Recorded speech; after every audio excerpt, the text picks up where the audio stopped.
ഇനിയിപ്പോൾ അടുത്ത് വരുന്ന MS അരുൺകുമാർ വരുന്നു. 15ാമത് പേരുകാരനായി 16ാം നിയമസഭയിലെ 15ാമത് പേരുകാരനായി മാവേലിക്കര MLA, മാവേലിക്കരയുടെ പ്രിയങ്കരൻ, യുവ സ്ഥാനാർത്ഥി, 36 വയസ്സേ ഉള്ളൂ. MS അരുൺകുമാർ അവിടെ മാവേലിക്കരക്കാർക്ക് ഏറെ പ്രിയങ്കരനായ, രാഷ്ട്രീയ ഭേദമന്യേ ഏറെ പ്രിയങ്കരനായ, നമ്മുടെയൊക്കെ സുഹൃത്തു കൂടിയാണ്, ഏറെ പ്രിയങ്കരനായ ഒരു രാഷ്ട്രീയ നേതാവാണ്.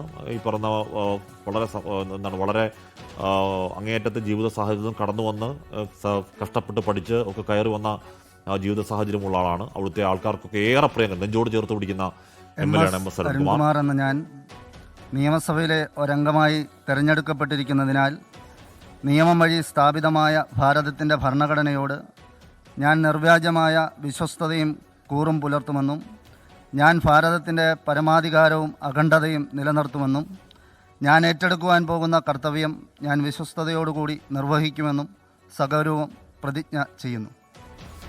സഗൗരവമുള്ള പ്രതിജ്ഞയായിരുന്നു. മാവേലിക്കര ബിഷപ്പ് മൂർ കോളേജിലെ സജീവ SFI പ്രവർത്തകനായിരുന്നു. വിവിധ ചുമതലകളിൽ അദ്ദേഹം പ്രവർത്തിച്ചിട്ടുണ്ട്. ഞങ്ങളുടെയൊക്കെ ജൂനിയറായിട്ട് വളരെ സജീവമായി പ്രവർത്തിച്ച് വളരെ സൗമ്യമുഖമാണ് രാഷ്ട്രീയത്തിലെ. കഷ്ടപ്പെടുന്ന ആളാണ്. കേരള ഫിഷറീസ് സർവകലാശാല ഒക്കെ ആണ് മാവേലിക്കര 2ാം ജയമാണ്. ആദ്യ ജയത്തിൽ തന്നെ ഏറ്റവും മികച്ച MLA എന്ന പേരെടുക്കാൻ കഴിഞ്ഞ ആളൊക്കെയാണ് MS അരുൺകുമാർ. ഈ പാടുന്ന ആര്യാടൻ ഷൗക്കത്ത്, നിലമ്പൂരിൽ നിന്നും ജയിച്ചു വന്ന ആര്യാടൻ ഷൗക്കത്ത് ബൈ ഇലക്ഷനിൽ PV അൻവർ രാജിവെച്ച ബൈ ഇലക്ഷനിൽ തന്നെ ആര്യാടൻ ഷൗക്കത്ത് അവിടെ വലിയ ഭൂരിപക്ഷത്തിൽ വിജയിച്ചതാണ്. ഒരുപക്ഷെ നിലമ്പൂർ വിജയം UDFന്റെ ശക്തമായ മുന്നോട്ടേക്കുള്ള വരവിന്റെ ദിശാസൂചകമൊക്കെ ആയത്. നിലമ്പൂരിൽ നിന്നും 2ാം വിജയം നേടിയാണ് ആര്യാടൻ മുഹമ്മദിന്റെ പുത്രൻ കൂടിയായ 59 ആര്യാടൻ ഷൗക്കത്ത്. KPC ജനറൽ സെക്രട്ടറിയാണ് ആര്യാടൻ ഷൗക്കത്ത്. ഒരു അംഗമായി തെരഞ്ഞെടുക്കപ്പെട്ടിരിക്കുന്നതിനാൽ നിയമം വഴി സ്ഥാപിതമായ ഭാരതത്തിന്റെ ഭരണഘടനയോട് ഞാൻ നിർവ്യാജമായ വിശ്വസ്തതയും കൂറും പുലർത്തുമെന്നും ഞാൻ ഭാരതത്തിന്റെ പരമാധികാരവും അഖണ്ഡതയും നിലനിർത്തുമെന്നും ഞാൻ ഏറ്റെടുക്കാൻ പോകുന്ന കർത്തവ്യം ഞാൻ വിശ്വസ്തയോടുകൂടി നിർവഹിക്കുമെന്നും ദൈവത്തിന്റെ നാമത്തിൽ സത്യം ചെയ്യുന്നു. സഭയിൽ 16ാം നിയമസഭയിൽ 16ാമനായി വരുന്നത് ആരാണ്? വന്നു പോകുന്നത് ആര്യാടൻ ഷൗക്കത്താണ്. അടുത്ത് വരാൻ പോകുന്നത് ശ്രീ AK മഷ്റഫാണ്. അവിടെ നിന്ന് വലിയ പോരാട്ടത്തിൽ വിജയിച്ചു വന്ന AK മഷ്റഫ് ഒരുപക്ഷെ മന്ത്രിസ്ഥാനം കിട്ടിയേക്കുമെന്ന് ഒരുപാട് പേർ ആഗ്രഹിച്ച, നമ്മൾ സത്യപ്രതിജ്ഞ ചടങ്ങിലേക്ക് പോകുമ്പോൾ AK മഷ്റഫിന് കാസർഗോഡ് നിന്നൊരു മന്ത്രിസ്ഥാനം, കാസർഗോഡ് ജില്ലയിൽ ഒരു മന്ത്രിസ്ഥാനം ഇല്ലാത്തതിലുള്ള വലിയ രോഷം അടക്കമുള്ള കാര്യങ്ങൾ പറഞ്ഞതാണ്. മഞ്ചേശ്വരത്തെ വലിയ രാഷ്ട്രീയ പോരാട്ടത്തിൽ വിജയിച്ചു വന്ന, എന്ന് പറഞ്ഞാൽ ചെറിയ ഭൂരിപക്ഷമല്ല, അത്യാവശ്യം നല്ല ഭൂരിപക്ഷത്തിൽ BJP-യുടെ K സുരേന്ദ്രനെ തോൽപ്പിച്ച് അങ്ങോട്ടേക്ക് വിജയിച്ചു വന്ന AK മഷ്റഫിന്റെ സത്യപ്രതിജ്ഞ ചടങ്ങാണ് കാണാൻ പോകുന്നത്. ഷിരൂരടക്കം ഉള്ള ആ ദൗത്യ സമയത്തൊക്കെ നമ്മളവിടെ പോയി കഷ്ടപ്പെടുമ്പോൾ അതിന് കൂടെ നമ്മുടെ ഒപ്പം തന്നെ കഷ്ടപ്പെട്ട ഒരു മനുഷ്യനാണ് ശ്രീ AK മഷ്റഫ് MLA എന്നുള്ള നിലയ്ക്ക് വലിയ സമഗ്രമായ ദൗത്യം കഠിനാധ്വാനം ചെയ്യുന്ന ആളാണ്. മണ്ഡലത്തിലേറെ പ്രിയങ്കരനാണ് AK മഷ്റഫ്. ഇക്കൂറിൽ മന്ത്രിസ്ഥാനം എല്ലാവരും പ്രതീക്ഷിച്ചതാണ്. ನಾನು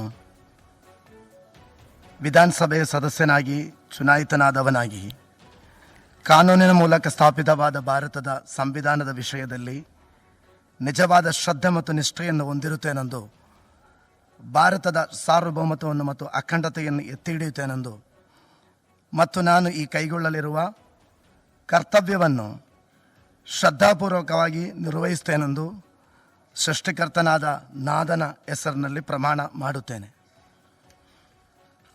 അത് കന്നഡയിലായിരുന്നു AK മഷ്റഫ്. സപ്തഭാഷാ സംഗമഭൂമിയാണ് കാസർഗോഡ്. മഞ്ചേശ്വരത്ത് നിന്നുള്ള വരവാണ്. മഞ്ചേശ്വരത്ത് ആൾക്കാർ കൂടി എല്ലാവർക്കും മനസ്സിലാവുന്ന ഭാഷയിൽ കൂടി AK മഷ്റഫ് സത്യപ്രതിജ്ഞ ചെയ്യുന്നു. സൃഷ്ടാവിന്റെ നാമത്തിലാണ്, സൃഷ്ടിച്ച നാഥന്റെ നാമത്തിലാണ് ആ സത്യപ്രതിജ്ഞ. കാസർഗോഡ് ജില്ലാ പഞ്ചായത്ത് അംഗമായിരുന്നു. ജനകീയനായ MLA AK മഷ്റഫ്. വളരെ അടുപ്പമുള്ള, വ്യക്തിപരമായി വളരെ, അത് ശിരൂര് കാലത്താണ് അടുപ്പമുണ്ടായത്. അപ്പോൾ AK മഷ്റഫ് ഒരു മന്ത്രിസ്ഥാനം കിട്ടുമെന്ന് പ്രതീക്ഷിച്ചു, പക്ഷേ അദ്ദേഹത്തിന് കിട്ടിയില്ല. TP Ashraf അലിയാണ് 43-കാരൻ, കൊണ്ടോട്ടിയുടെ MLA. നമ്മൾ പലപ്പോഴും കാണുമ്പോൾ ഒരു പഴയകാല സിനിമയിലെ നായകനെ അനുസ്മരിപ്പിക്കുന്ന TP അഷ്റഫ് അലിയാണ് ഇപ്പോൾ. അതെ, സത്യപ്രതിജ്ഞ ചെയ്യുന്നത് 43-കാരനാണ്. യുവമുഖങ്ങൾ ഏറെയുള്ള ഒരു നിയമസഭയ്ക്കാണ് നമ്മൾ സാക്ഷ്യം വയ്ക്കുന്നത്. അതുകൊണ്ട് തന്നെ ഈ ഒരു തീരുമാനങ്ങളിലും സംസാരത്തിലുമൊക്കെ യുവത്വത്തിന്റെ ഒരു ചടുലത നമുക്ക് ഇത്തവണ നിയമസഭയിൽ നിന്ന് പ്രതീക്ഷിക്കാം എന്ന് കരുതാം. ചുവറമ്പൻ അബ്ദുള്ള മുസ്ലിയാർ അഷ്റഫ് അലി എന്ന ഞാൻ നിയമസഭയിൽ ഒരു അംഗമായി തിരഞ്ഞെടുക്കപ്പെട്ടതിനാൽ നിയമം വഴി സ്ഥാപിതമായ ഭാരതത്തിൻ്റെ ഭരണഘടനയോട് ഞാൻ നിർവ്യാജമായ വിശ്വസ്തതയും കൂറും പുലർത്തുമെന്നും ഞാൻ ഭാരതത്തിൻ്റെ പരമാധികാരവും അഖണ്ഡതയും നിലനിർത്തുമെന്നും ഞാൻ ഏറ്റെടുക്കാൻ പോകുന്ന കർത്തവ്യവും ഞാൻ വിശ്വസ്തയോടുകൂടി നിർവഹിക്കുമെന്നും കാരുണ്യവാനായ ദൈവത്തിൻ്റെ നാമത്തിൽ സത്യം ചെയ്യുന്നു. TP അഷ്റഫ് അലി കൊണ്ടോട്ടി MLA, 43-കാരൻ, യുവമോഹങ്ങളിൽ പ്രധാനി, യൂത്ത് ബ്രിഗേഡിൽ പ്രധാനി.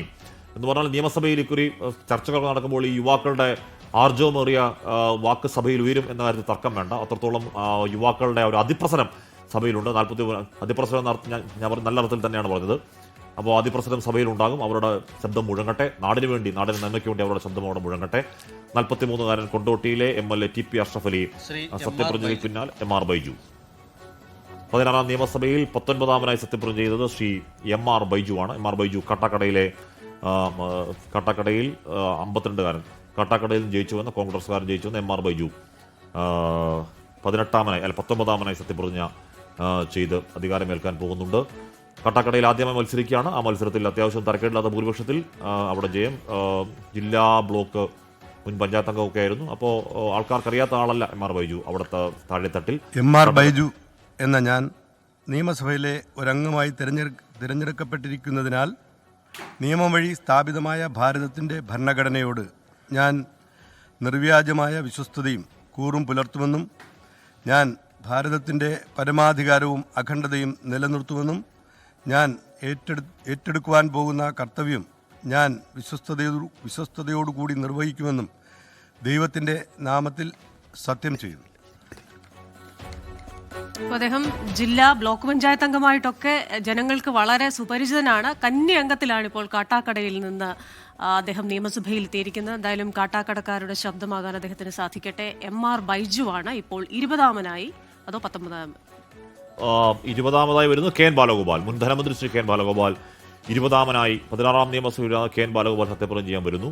KN ബാലഗോപാലും ഏറെ പരിചയസമ്പന്നനായ നേതാവാണ് KN ബാലഗോപാൽ. KN ബാലഗോപാൽ കൊട്ടാരക്കരയിൽ ഇവിടെ MLA ഇതാ വരുന്നുണ്ട്. ഒരുപക്ഷെ പിണറായി വിജയൻ അല്ലെങ്കിൽ പ്രതിപക്ഷ നേതാവാകും എന്ന് ആകേണ്ട ആളാണ്. KN ബാലഗോപാൽ ഇപ്പോൾ സത്യപ്രതിജ്ഞ ചെയ്ത് അധികാരമേൽക്കുന്ന അതിന്റെ ദൃശ്യങ്ങളാണ് പ്രേക്ഷകർ കാണാൻ പോകുന്നത്.